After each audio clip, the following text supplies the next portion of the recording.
하나님의 말씀은 히브리서 11장 36절에서 38절까지 보겠습니다. 또 어떤 이들은 조롱과 채찍질 뿐 아니라 결박과 옥에 갇히는 시련도 받았으며 돌로 치는 것과 톱으로 켜는 것과 시험과 칼로 죽임을 당하고 양과 염소의 가죽을 입고 유리하여 궁핍과 환난과 학대를 받았으니 이런 사람은 세상이 감당하지 못하느니라. 그들이 광야와 산과 동굴과 토굴에 유리하였느니라. 아멘.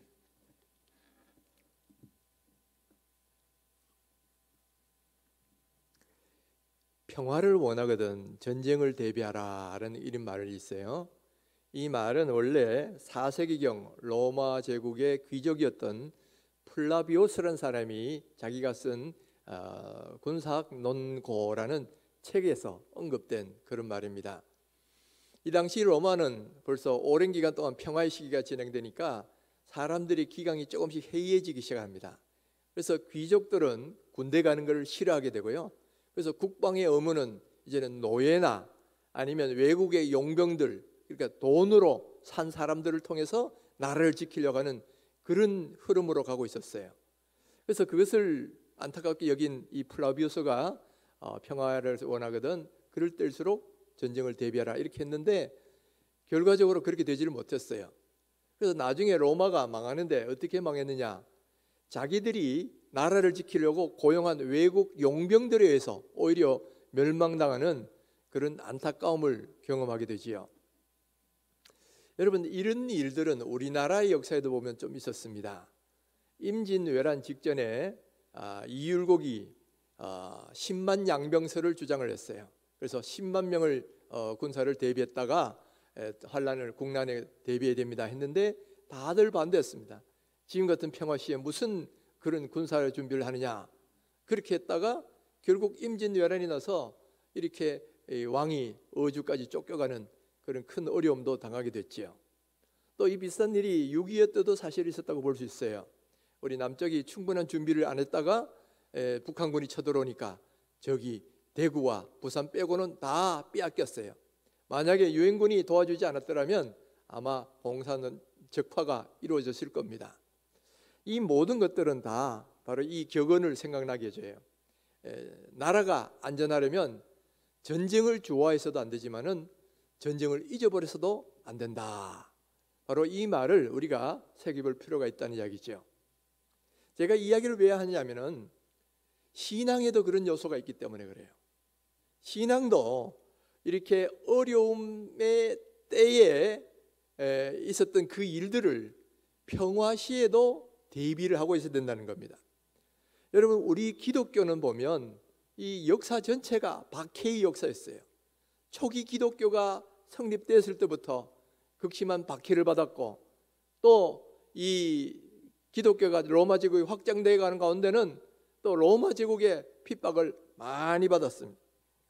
여러분, 지금 우리나라는 이런 핍박에 있지를 않아요. 지금 우리는 자유롭게 오늘 이렇게 예배도 드리고 있잖아요. 우리가 기독교 신앙을 갖는다 해서 누가 그걸 막거나 방해하거나 탄압을 가는 사람이 없어요. 자, 이렇게 우리가 자유롭게 신앙생활을 하다 보니까 저 박해 이야기나 또 뭐 탄압 이야기나 이런 거는 저 먼 나라 이야기 혹은 먼 과거 이야기처럼 그렇게 들리고 있지요. 그러나 어떻게 보면 이때가 조심해야 될 때다는 거예요. 신앙에 아무런 박해도 없고 아무런 어려움이 없는 그런 모든 것이 평안하다 할 때에 사람들은 긴장을 놓게 돼요. 그러면서 나태해지게 됩니다. 그러면서 신앙의 위기가 오게 된다는 거예요. 여러분, 로마 제국이 모든 게 평화가 오래되면서 영적 긴장, 전쟁의 준비를 다 늦추고 이제는 군대 가기 싫어하고 그렇게 되면서부터 나라가 슬슬 망했잖아요. 마찬가지로 우리 신앙도 이렇게 박해나 고난에 이런 것을 잊어버리고 그냥 나태해지고 긴장을 풀고 그렇게 사는 순간에 이미 영적인 위기가 우리 가운데 올 수 있다는 거예요. 그래서 예수님께서도 늘 강조하신 말씀이 늘 깨어 기도하라는 말씀이었어요. 누가복음 21장 36절에서 예수님은 이렇게 말씀하셨어요. 그러므로 너희는 장차 올 이 모든 일을 능히 피하고 인자 앞에 서도록 항상 기도하며 깨어 있으라 하시니라. 이것은 예수님의 재림과 재림 직전에 일어날 많은 환난을 이야기하면서 이런 말씀을 하셨어요. 재림 전에는 바로 이런 환난이 있을 것인데 너희들 깨어 기도하면서 준비하라는 거지요. 여러분, 바로 이 예수님의 말씀은 이런 환난이 없는 지금 같은 때에도 여전히 유효한 말이에요. 오히려 평화 때에 바로 이 환난이 다가올지도 모른다는 이것을 마음에 준비하고 대비하고 있어야 바로 이런 것들을 잘 우리가 처신할 수 있다는 거죠. 그래서 오늘은 제가 특별히 우리 믿음의 선배들은 어떻게 환난을 믿음으로 이겼는지, 또 순교를 각오하고 신앙을 지켰는지를 함께 살펴보면서 우리의 이 평화시의 영적인 각오를 새롭게 하는 시간으로 삼기를 원합니다. 우리가 초대 교회사를 쭉 보면요, 이 기독교 교회는 두 가지 중요한 도전들이 있었습니다. 첫 번째 도전은 이 이단의 도전이었고요, 이단들이 교회 안에서 발흥을 했습니다. 그리고 두 번째는 박해가 있었다는 거예요. 그런데 이단의 문제는 내부로부터 온 도전이라 그러면 이 박해의 문제는 외부로부터 온 도전이지요. 그래서 우리가 바울 서신이나 요한 1, 2, 3서, 요한계시록 쭉 읽어봐도 교회마다 이 두 가지 문제에 대해서 계속적으로 언급하는 것을 볼 수가 있다는 거예요. 그래서 이 박해의 문제는 초대 교회 때부터 계속 우리 교회를 힘들게 하는 문제들이었어요. 이 사도들이 활동하던 시기에는 주로 유대인들에 의해서 박해가 가해졌고요, 그리고 이 복음이 로마 제국으로 확장돼 가는 때는 로마 제국으로부터 이 박해들이 이루어졌다 하는 거예요. 로마 제국은 거의 300년 동안 이 기독교를 박해했는데 왜 로마는 그러면 이 기독교를 박해했을까? 그 이유는 여러 가지가 있는 중에 가장 중요한 건 이거예요. 로마는 다실론입니다. 그 그리스 신화에 나오는 그 신들이 거의 로마에도 그대로 있었어요. 거기다가 더해가지고 로마 황제도 신으로 숭배를 했습니다. 그러니까 로마 제국 곳곳에는 온갖 신전들이 다 있었는데 그 중에 로마 황제의 신전도 하나 더 들어가 있는 거예요. 그러면서 이 신들에게 절하고 황제도 숭배하고 신들을 숭배하라고 강조를 하는 겁니다. 그러니까 이게 기독교인들로 봐서는 이건 받아들일 수가 없는 거죠. 우리 기독교인들은 하나님만이 유일한 참신이라고 믿습니다. 그리고 이 참신이신 하나님 외에 절하거나 예배하거나 있는 건 있을 수가 없는 거예요. 그래서 저 황제를 숭배하는 것도 거부하고 또 다른 신들을 섬기는 것도 거부하고, 그러다 보니까 로마 제국이 뭐라고 보느냐, 저 기독교인은 신들을 안 믿는 무신론자인가 보다. 저 기독교인들은 바로 제국의 단합을 해치는 희악의 무리다, 이렇게 판단을 하고 그때부터 박해를 가하기 시작했다는 거예요. 근데 이 박해가 그냥 보통 박해가 아니고요, 아주 이 참혹한 박해였다는 거예요. 일반 예수 믿는다고 해가지고 재산을 몰수하는 건 이거는 뭐 양반이고, 사람들 잡아서 노예를 만들어가지고 저 광산 노동자로 노예로 보내기도 하고, 어떤 여자들은 또 잡아가 사창가에 창녀로 팔아버리기도 하고, 또 그중에 많은 사람들은 고문하고 사형에 취하는데 사용하는 방법도 그냥 편하게 사용시키는 게 아니에요. 아주 잔인한 방법들을 많이 사용했습니다. 사제를 굶주리게 해놔놓고 그 원형 경기장 속에서 풀어가지고 그렇게 이 믿는 성도들을 이렇게 뜯어먹게 만들기도 하고, 또 어떤 경우에는 성도들에게 양의 가죽을 씌워가지고 개들로 하여금 또 뜯어먹도록 그렇게 만들기도 했습니다. 또 어떤 경우에는 예수님처럼 십자가에다가 못을 박아 죽이기도 하고요, 또 어떤 경우에는 십자가에 묶어놓고 이 불을 질러서 화형을 시키기도 했어요. 그러니까 이 우리 순교사를 읽어보면 너무 끔찍한 그런 많은 사형의 방법들이 동원되는 것을 볼 수가 있다는 거죠. 그러나 이렇게 순교한 사람만 있었던 게 아니에요. 또 이런 신앙의 박해를 피해서 신앙을 지키기 위해서 저 모르는 어떤 한적한 곳에 가서 아무도 모르는 곳에서 숨어서 지낸 그런 사람들도 있었다는 거예요. 터키의 남부 지역에 가면 갑바도기아라는 지역이 있습니다. 근데 여기에 가보면 지금도 그 바퀴를 피워서 굴을 파고 숨어 살았던 사람들이 살았던 그 지역이 그대로가 있어요. 몇 년 전에 우리 교회에서도 이 성지 여행을 가면서 여기를 방문해 본 적이 있는데 그걸 보면서 참 많은 은혜를 받았어요. 우리 믿음의 선배들이 이렇게 참 신앙 지키기 위해서 이런 생활까지 했구나라는 걸 보는데 한번 여러분 사진을 한번 보겠습니다. 맨 위에 왼쪽에 있는 사진을 보면 여러분 바위가 구멍이 뻥뻥뻥 뚫린 거 보시죠? 구멍이 뻥뻥뻥 뚫려 있는데 저기에 이제 굴을 판 거예요. 저 바위들이 마침 사암이어가지고 모래를 바위여가지고 쉽게 팔 수가 있어요. 그래서 저 안에서 구멍을 파서 거기에 숨어 있기도 하고, 그리고 더 많은 곳에는 그보다는 밑으로 땅을 파려 들어갑니다. 땅을 파들어 가지고 거의 10층 되는 데까지, 지하 10층까지 파요. 그래서 저 지하에 저런 예배 공간도 만들고 생활시설도 만들고 뭐 이렇게 쭉 계속 구멍을 만들어 가는데, 저 중간에 맨 마지막 밑에 오른쪽에 있는 걸 보면 거기 바위가 하나 들어있는 게 보일 겁니다. 이제 만약에 적군이 들어오면 저 바위를 쓰러뜨려서 이제 막는 거죠. 그런 식으로 해가지고 저 곳에서 숨어서 살았다는 거예요. 여러분, 지하 10층이나 되는 곳이니까 햇볕이 제대로 들어오겠습니까? 그리고 물이나 뭐 여러 가지 이 생활 그게 너무너무 힘들었을 거예요. 그럼에도 불구하고 그들은 오직 믿음을 지키기 위해서 저렇게 토굴을 파고 거기에서 신앙을 지켰다는 거예요. 제가 거기서 가보니까 저런 지하 도시가 무려 39개나 되고 또 많을 때는 거의 200만 명이나 되는 많은 사람들이 거기서 지냈다, 그런 이야기를 들었어요. 여러분, 정말 옛날에 우리 믿음의 선배들은 이 신앙을 지키기 위해서 얼마나 많은 노력을 했는지 모릅니다. 바로 그와 같은 그들의 노력의 형태들, 또 박해를 당했던 그 모습들에서 설명하는 것이 오늘 우리가 읽었던 이 본문의 말씀이에요. 제가 다시 한번 읽어봅니다.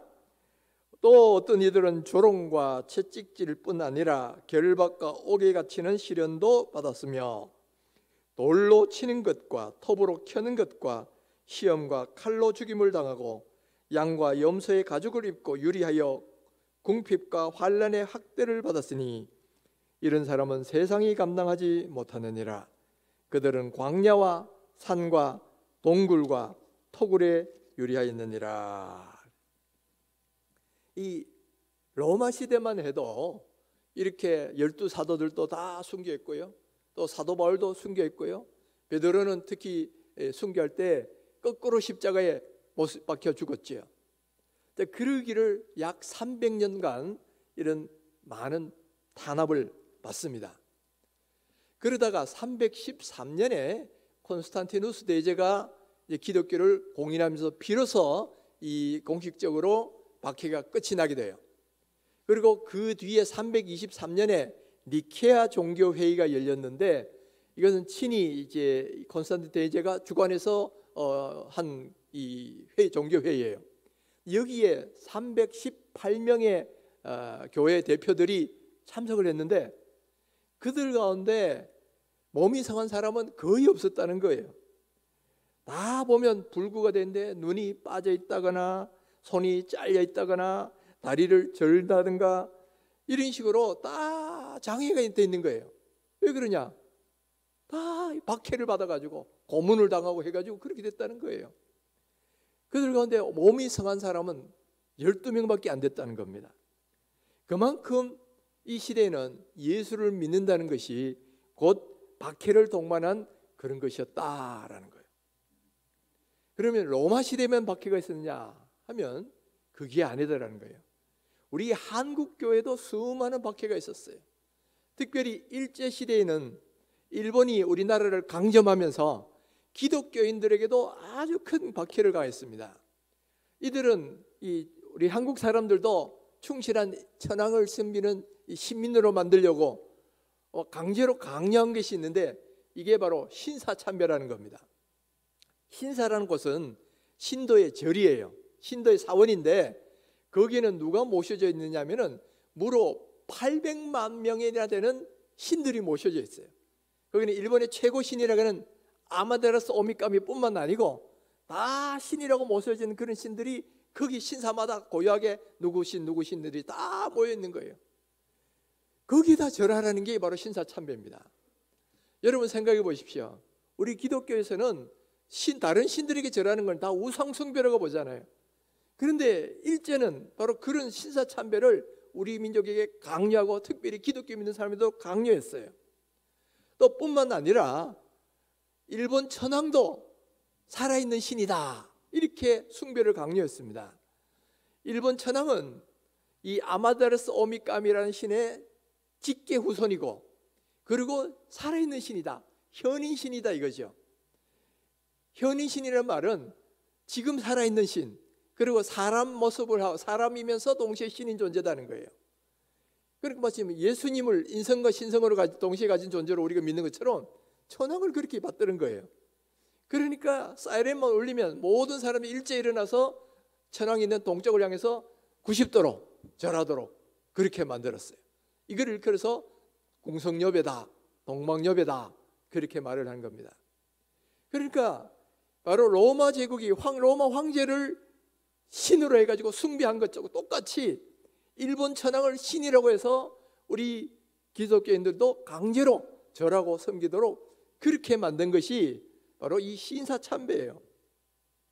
그런 일만 한 것이 아닙니다. 교회당 안에요 작은 신사를 가미다나라 그러는데 작은 신사를 설치를 합니다. 그리고 거기다 절하고 예배를 하도록 만들어요. 또 그리고 예배도 기독교 예배 시작하기 전에 일부 신도 예배를 먼저 드리게 합니다. 뭐 박수치고 뭐 무슨 전몰 장병들은 묵념을 하고 또는 뭐 우미 요가바라는 그 군인들이 출전할 때 부르는 노래를 예배 시간에 막 부르는 거예요. 그리고 신도 박수를 하면서 또 기도하고 그렇게 끝나면 그 다음에 기독교 성경 갖고 예배할 수 있도록 그렇게 만들었어요. 그러니까 이게 뭐 완전히 그냥 우상숭배를 하도록 그렇게 강요한 거죠. 그런데 불행하게도 우리 기독교 지도자들이 이런 일본의 그런 강요에 굴복을 해가지고 결의를 합니다.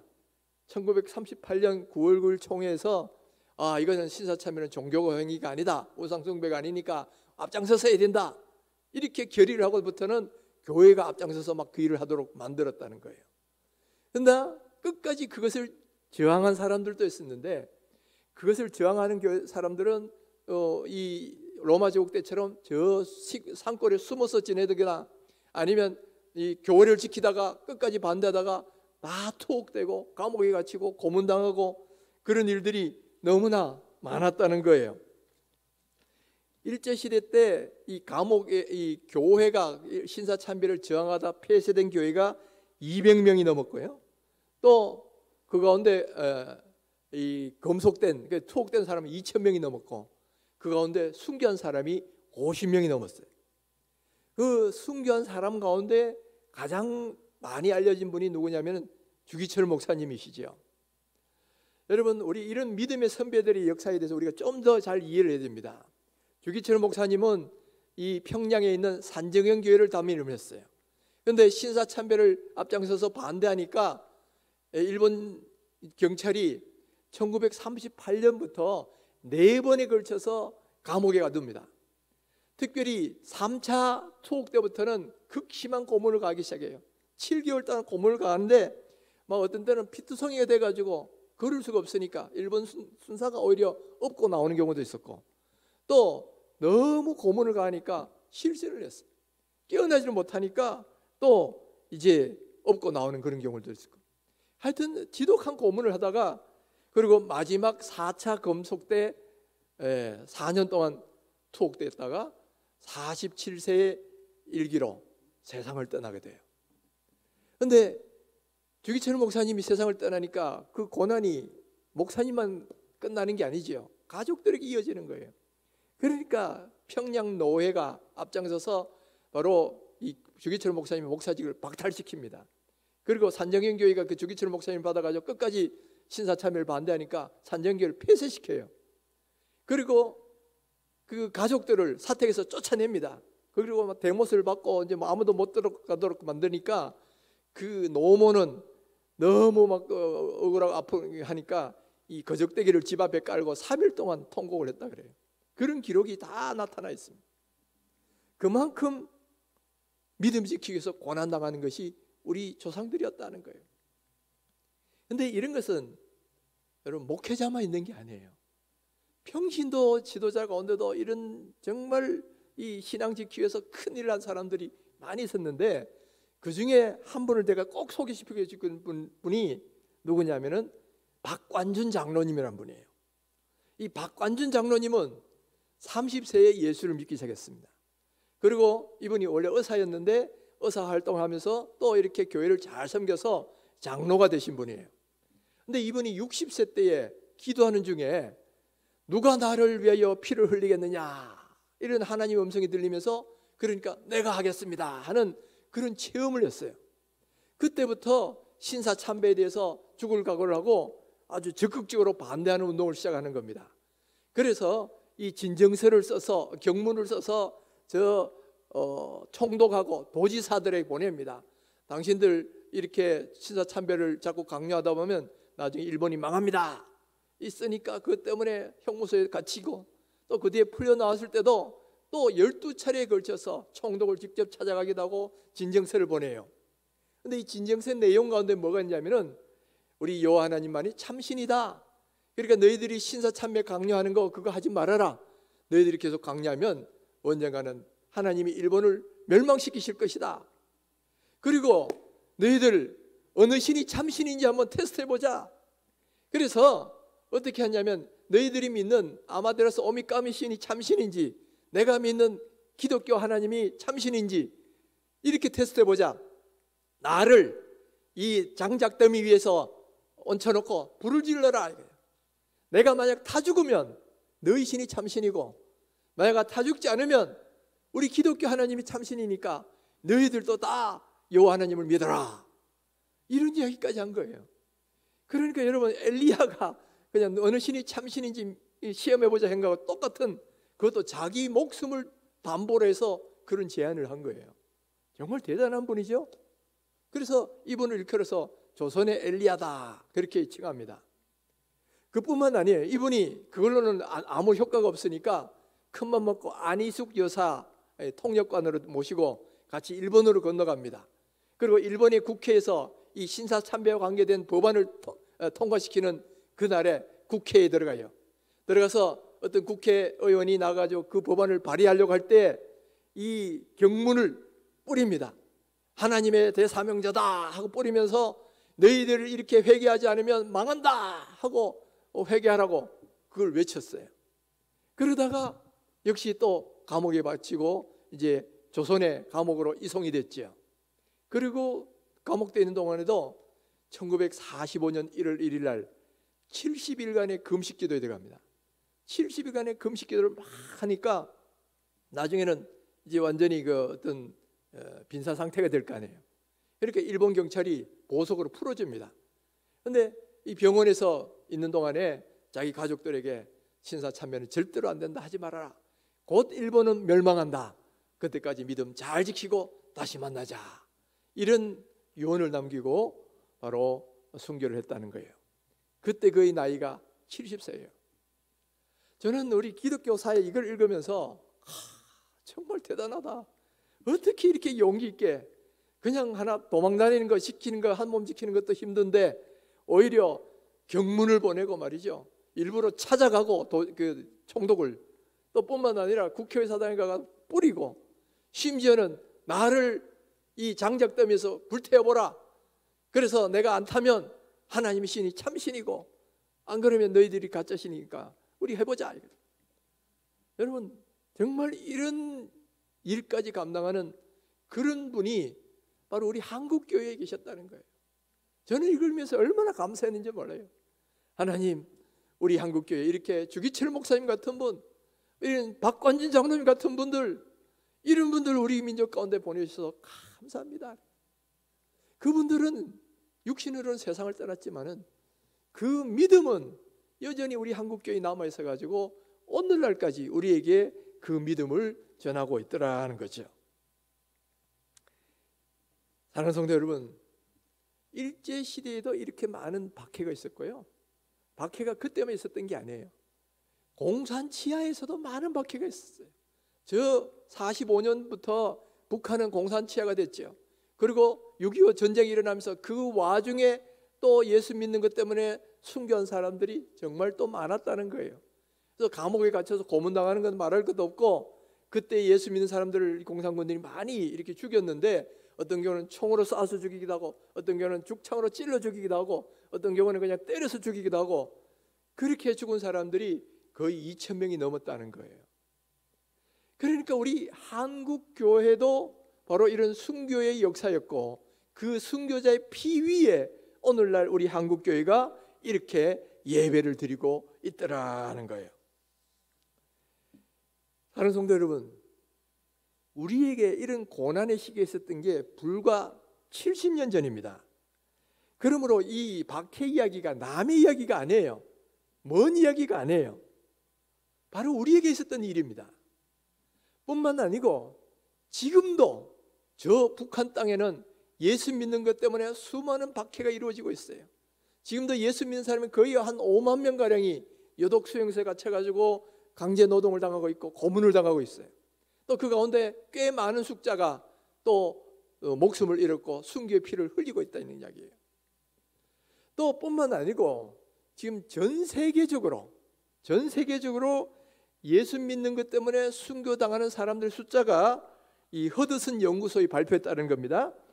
1년에 해마다 예수 믿는 것 때문에 순교하는 사람 숫자가, 놀라지 마십시오, 15만 9천 명 가량이 된다는 거예요. 지금도 매년 15만 9천 명이 예수 믿는 것 때문에 순교당하고 있고요, 또 2억 내지 2억 5천만 명이나 되는 사람들이 예수 믿는 것 때문에 박해 안에서 여러 가지 육신적인 박해 혹은 정치적인 박해 이런 거를 받고 있다는 거죠. 이거 옛날 이야기가 아니에요. 지금 현재 전 세계 지구상에서 지금 이루어지고 있는 그런 이야기라는 거죠. 그러니까 여러분, 우리는 지금 평화로운 시대에 살고 있어요.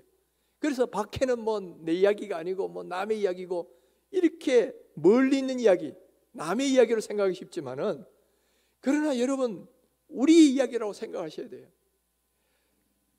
제가 어릴 때 주일학교 다닐 때는 선생님들이 그렇게 가르친 적이 있었어요. 자, 장이야 일로 와봐라. 자, 만약에 공산군들이 총을 딱 들이대고 너 예수를 믿을래? 아니면 예수한테 욕할래? 예수를 믿는다 그러면 너는 죽일 것이고, 예수님께 욕한다면 내가 살려줄게. 이제 이렇게 공산군이 이야기하면 너 뭐라고 말할래? 이런 걸 가르쳐줬어요. 순교자 신앙을 가르쳐줬단 말이에요. 물론 그때는 6.25가 지난 지 20년이 채 안 되는 시기니까 뭐 그런 거를 가르쳐줬는데, 지금은 주일학교는 고사하고 우리 어른 예배 설교에서도 이런 걸 이야기하지 않잖아요. 죄송하지만 저도 이런 설교 별로 못 해봤어요. 우리는 너무 그냥 평안 시로에 살고 있는 거기에 익숙해가지고 하나님이 어떻게 하면 우리의 문제를 해결해 주실 것인가, 이런 것만 생각하고 있다 이 말이에요. 그러나 우리가 분명히 이야기하자면 평화시일수록 전쟁을 대비하라 그랬습니다. 여러분, 지금 이렇게 편안하게 신앙생활을 하고 있을 때일수록 영적 긴장을 늦추면 안 되는 거예요. 언제 나에게도 이런 일이 올 수도 있다는 거예요. 여러분, 저도 여러분에게 질문을 한번 해보겠습니다. 여러분이 만일 지금 일본 시대에 돌아가서 일본 경찰이 너 신사참배 할래 안 할래? 여러분에게 총을 그렇게 들고 그렇게 얘기한다면 여러분 뭐라고 답을 하시겠습니까? 혹은 공산군들이 총을 겨누면서 너 예수 믿고 죽을래? 아니면 욕하고 살아날래?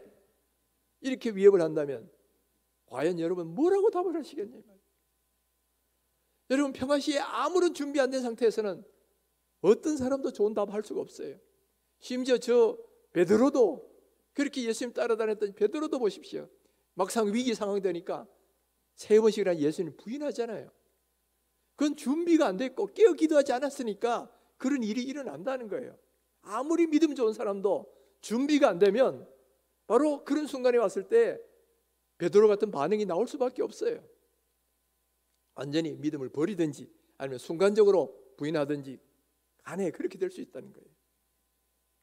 여러분, 오늘 우리는 평화로운 시대에 살고 있지만은 그러나 동시에 마음의 대비를 하셔야 된다는 거예요. 내가 만약 일제시대에 있었더라면 나는 과연 시사참배를 과감하게 거부할 수 있었을 것인가? 만약 내가 6.25 때 공산군의 총 앞에 있었다면 나는 과연 그 앞에서도 예수를 믿겠다고 단호하게 말할 수 있을 것인가? 여러분, 그런 질문들을 우리 스스로에게 한번 해보셔야 된다는 거예요. 그리고 거기에 대해서 지금 내가 답을 하셔야 돼요. 여러분, 총칼의 위협이 있다고 막 그냥 나는 부인합니다, 나는 안 믿겠습니다, 그러시면요, 예수님 말씀이 바로 그거예요. 너희가 사람들 앞에서 나를 부인하면 나도 하나님 앞에서 너희를 부인할 것이다. 예수님 그렇게 말씀하셨어요. 그러니까 그렇게 부인하다가는 나중에 천국에 들어가지 못한다는 말이에요. 그러나 반대로 내가 지금 이렇게 믿음 지키려고 목숨을 잃는다면 지금은 고난이지만 그러나 하늘에서는 엄청난 영원한 상을 받게 된다는 거예요. 예수님께서도 마태복음 5장 11절 12절 이렇게 말씀하셨죠. 나로 말미암아 너희를 욕하고 박해하고 거짓으로 너희를 거슬러 모든 악한 말을 할 때에는 너희에게 복이 있나니 기뻐하고 즐거워하라. 하늘에서 너희의 상이 큼이라. 너희 전에 있던 선지자들도 이같이 박해하였느니라. 여러분, 주님을 위해서 고난당하면 그만큼 하늘에서 상이 크다 그랬어요. 우리가 하늘에 가서 받을 상이 여러 가지겠지만은 고난당하고 순교하는 것만큼 큰 상이 없어요. 그렇기 때문에 여러분, 순교는 내가 원한다고 되는 게 아니죠. 그렇지만은 이런 마음의 준비를 하셔야 된다는 거예요. 어떤 상황에서도 나는 믿음 지키겠다, 이런 마음의 준비를 하셔야 된다는 거예요. 디모데후서 3장 12절에는 이런 말씀합니다.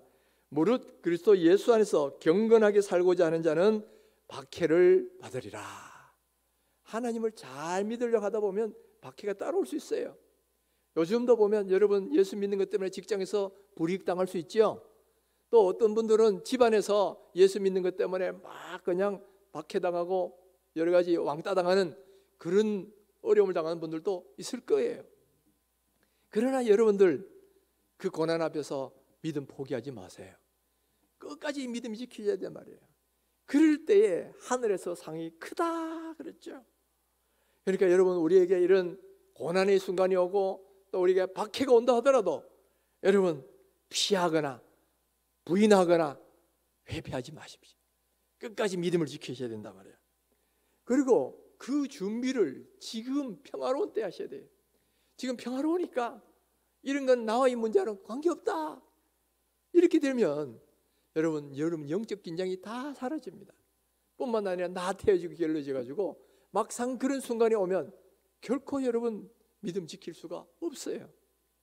그러니까 지금 미리 우리가 주님께서 이렇게 말씀하실 때 내 마음에 나는 어떻게 답할 것인가, 십자가를 질 수 있나 주가 물어보실 때 나는 뭐라고 답할 건가, 바로 이것을 우리 마음속에 준비하셔야 돼요.